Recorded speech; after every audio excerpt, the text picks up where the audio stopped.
Começaremos agora o resumo da lição de número 11, com o título Missões e a Igreja Perseguida. Muito importante essa lição para que você fique atento. Hoje no mundo nós temos mais de 360 milhões de pessoas sendo perseguidas por amarem a Jesus e por servirem a Jesus. O texto está dizendo: e também todos os que piamente querem viver em Cristo Jesus padecerão perseguições. Está lá em Timóteo, 2 Timóteo 3:12. Então aqueles que amam Jesus sofrem perseguição, sofrem também sofrimento, até mesmo no Brasil, aonde é velada, né, essa perseguição, mas nós sofremos também por ver outras pessoas no caminho das drogas, vendo outras pessoas espiritualmente fracassadas. Nós precisamos ter compaixão, isso traz sofrimento também. Verdade prática, precisamos aprender com os cristãos perseguidos aspectos da fé cristã que só eles conhecem devido à natureza da opressão que eles experimentam. Então o sofrimento que eles estão experimentando, eles não negam a Cristo. É para nós um grande modelo e exemplo. Por quê? Porque hoje no Brasil as pessoas, por qualquer motivo, querem fracassar, querem desanimar, por qualquer motivo querem parar. Então que Deus, né, nos levante nesses últimos dias da igreja na face da terra. Leitura bíblica em classe se encontra em Atos capítulo 6, versículo 8, 9 e o versículo 13, 14. Também o capítulo 8, versículo 1 ao versículo 4. E nós temos que lembrar que mesmo em meio à perseguição, quando a igreja nasce ali, no dia de Pentecostes, quase 3.000 almas são salvas. Depois Atos capítulo 4, versículo 4 diz que esse número chega a quase 5.000. Depois Atos capítulo 8, versículo 4 diz que a perseguição que começou ali com Estevão, né? Essa perseguição, ela fez o quê? Fez com que os crentes fossem dispersos por toda a Judéia, por Samaria. E quando eles são dispersos, por onde eles vão levando a palavra. A introdução está dizendo que a perseguição contra cristãos é uma realidade. Aproximadamente mais de 360 milhões de pessoas no mundo sofrem, né? E essa perseguição, ela sofre perseguição religiosa, política e cultural. Até mesmo a cultura. Através da cultura hoje, há uma grande opressão, né? E inversão de valores, uma grande opressão sobre aqueles que querem fazer as coisas da maneira correta. Primeira parte da lição. A igreja nasce em um contexto de perseguição. No item 1, a perseguição contra Estevão, o primeiro mártir. Então Estevão foi o primeiro mártir e ele levanta com grande autoridade, com grande sabedoria, e a Bíblia diz que contra ele se levanta ali os que são da sinagoga, chamados de libertos, e fazem contra ele, e levantam contra ele calúnias, mentiras para matarem ele. E se você for ler ali em Atos capítulo 7, você vai ler a descrição que Estevão faz, como que ele explana a palavra de Deus, como que ele começa, né, desde o princípio ali anunciando a Jesus até chegar, percorrendo todo o Velho Testamento até chegar na crucificação de Cristo. E eles não resistiram a isso e fizeram o quê? Mataram Estevão. No item 2, a igreja foi dispersa. Então começou uma grande perseguição e entre as autoridades que estavam à frente daquela grande perseguição estava um jovem chamado Saulo de Tarso. Esse era o seu nome hebraico, né? O seu nome hebraico era Saulo de Tarso, porque veio da cidade, nascido da cidade de Tarso. E também o seu nome também romano Paulo. E nós o conhecemos, né, como o grande apóstolo Paulo, mas foi um grande perseguidor. No item 2, a igreja foi dispersa. Então veja bem, como Paulo foi um grande perseguidor e se tornou um grande evangelista, nós também temos que orar pelos perseguidores. No item 2 aqui, como consequência do episódio ocorrido com Estevão, houve uma grande perseguição e eles foram dispersos por toda parte, mas olha como que Deus fortalece o coração e a alma. Diz assim em Atos 8, versículo 4, mas os que andavam dispersos iam por toda parte anunciando a palavra. Mas pastor, por que eles iam anunciando a palavra? Porque a Bíblia diz que o coração fala, a Bíblia diz que a boca fala aquele que o coração está cheio. Então quem está cheio de Deus pode estar sendo perseguido, pode estar sendo martirizado, pode estar na sua pátria, pode estar fora da sua pátria, ele sempre vai falar de Jesus. No item 3 aqui da primeira parte, a perseguição cristã é uma realidade. De forma geral, podemos conceituar a perseguição como um ato de assediar, oprimir, dificultar ou negar os direitos fundamentais, ou negar os direitos fundamentais de ir e vir, torturar executar pessoas com base em diferenças diferenças étnicas, políticas, religiosas. Então, isso é a perseguição. E ela está ocorrendo hoje com mais de 360 milhões de pessoas que amam Jesus. De acordo com os dados, de acordo com os dados, nós vamos analisar aqui agora que, de acordo com os dados da missão Portas Abertas, esse, essa perseguição essa perseguição aos cristãos está aumentando, né? Cada dia mais, cada vez mais, esse povo de Deus vem sendo oprimidos e estamos sofrendo essa opressão. Significa que os cristãos são discriminados em alguns países, presos em outros e até mesmo torturados e mortos em alguns. E nós aqui no Brasil, como temos, né, a liberdade, ainda, né, temos essa liberdade, as pessoas muitas vezes estão fazendo o quê? Estão acomodadas. Nós precisamos nos levantar desse comodismo espiritual que vem vivenciando a igreja brasileira. Está na hora de despertarmos. A igreja de Jesus na nação brasileira precisa despertar. Parte 2 da lição: a perseguição cristã na atualidade. No item 1, em muitos lugares ser cristão é perigoso. Então, em muitos lugares, ser cristão é perigoso. Então, nós estamos vendo que em muitos lugares, por exemplo, a nação mais fechada do planeta hoje é a Coreia do Norte. E o que nós precisamos fazer? Orar, precisamos pedir a Deus graça, precisamos orar também pela liderança mundial. Alguém vai dizer, pastor, mas a mente deles está cauterizada. A mente que tivesse cauterizada, que Deus derrube por terra. Mas aquela pessoa, né, que ainda há a sensibilidade dentro do seu coração, que Jesus transforme, que Jesus salve, como fez com o perseguidor, o grande perseguidor da igreja da época, era o apóstolo Paulo. Ele também foi salvo. Então, que Deus nos dê essa graça, que Deus nos dê essa inteligência, né? Então, muitas vezes são obrigados a abandonar a família, perde emprego, perde bens, bem como direitos básicos. Infelizmente, em muitos lugares, o exílio, a prisão, a tortura e a mutilação e a morte fazem parte do contexto dos cristãos. Aqui no Brasil, a nossa lei, a Constituição, ela nos garante o direito, né, ao culto.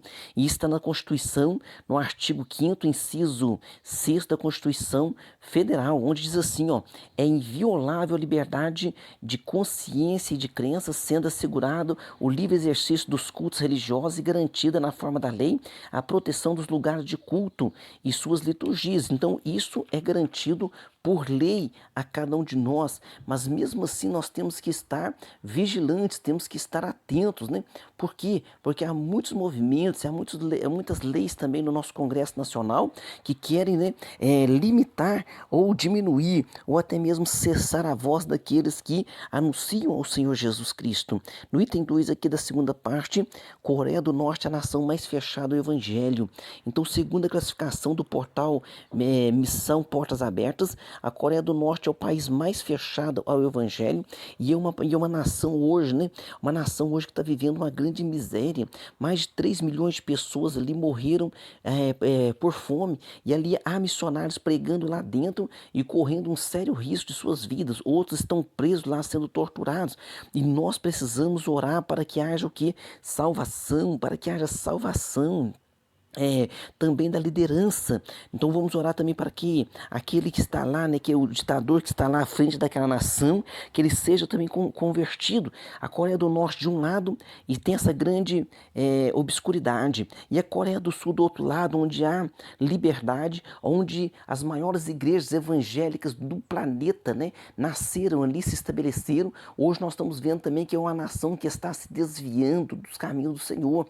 É uma nação que está praticamente, né, que está praticamente como nos dias de Noé, ou como Sodoma e Gomorra, ou seja, as pessoas não querem mais saber de Deus, querem saber apenas de dar prazer para a sua carne e estão afastadas da presença de Deus. Assim está a Coreia do Sul neste momento.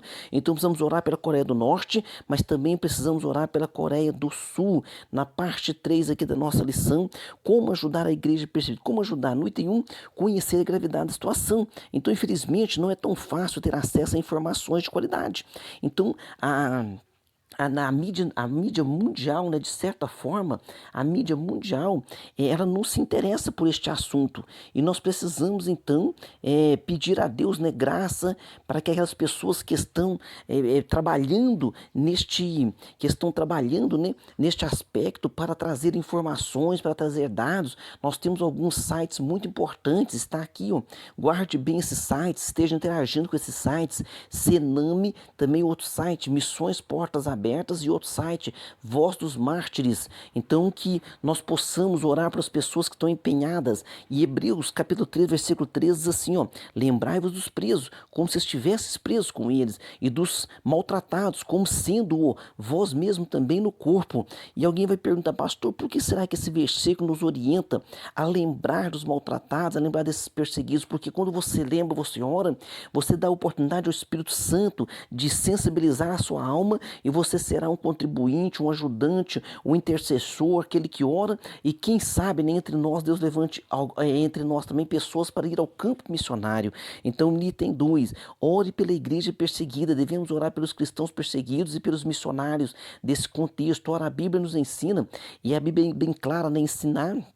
E ela enfatiza que a oração de um justo, ela pode muito em seus efeitos. Tiago 5,16, confessai as vossas culpas uns aos outros e orai uns pelos outros, para que sareis. E a oração, olha só, a oração feita por um justo pode muito em seus efeitos. Então, a oração feita por uma pessoa que está com seu coração contrito, que está com seu coração diante de Deus, ela faz muito efeito.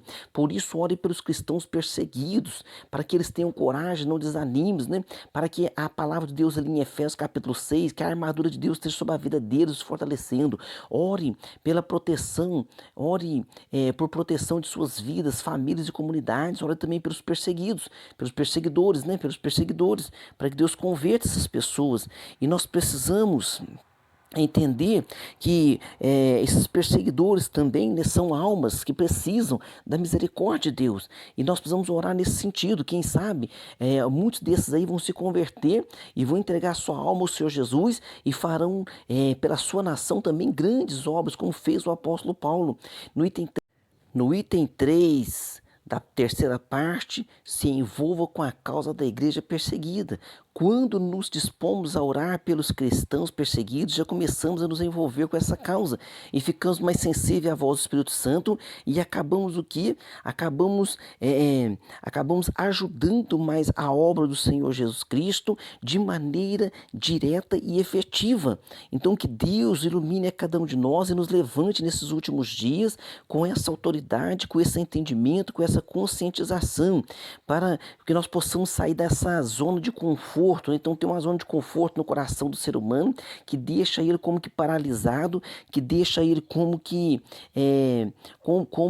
estagnado, e nós não podemos permitir que isso aconteça. Nós precisamos nos levantar.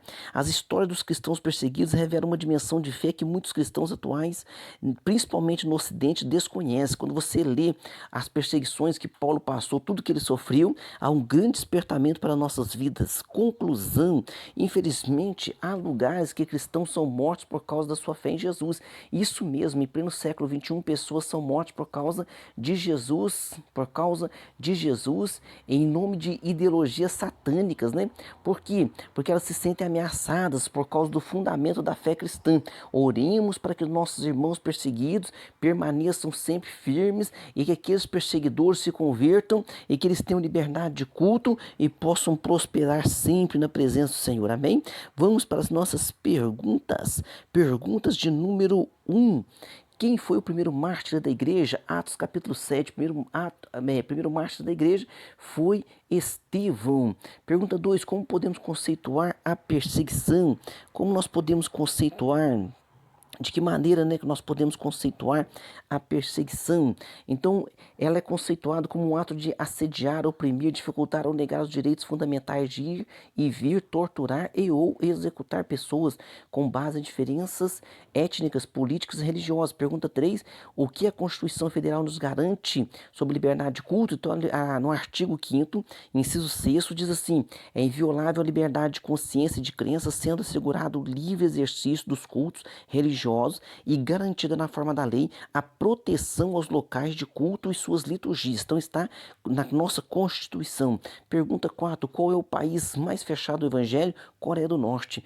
Pergunta 5. Cite pelo menos uma forma de ajudar a igreja perseguida, conhecendo a gravidade da situação, orando, contribuindo e estando sempre, né, atento, pedindo ao nosso Deus essa graça para que nenhum deles venha a fraquejar e que sirva também de modelo para nós, que no Brasil hoje quantas pessoas fraquejando, desanimando por motivo tão pequeno se comparado a essa igreja perseguida. Amém? Que Deus abençoe você e sua família e até a próxima aula.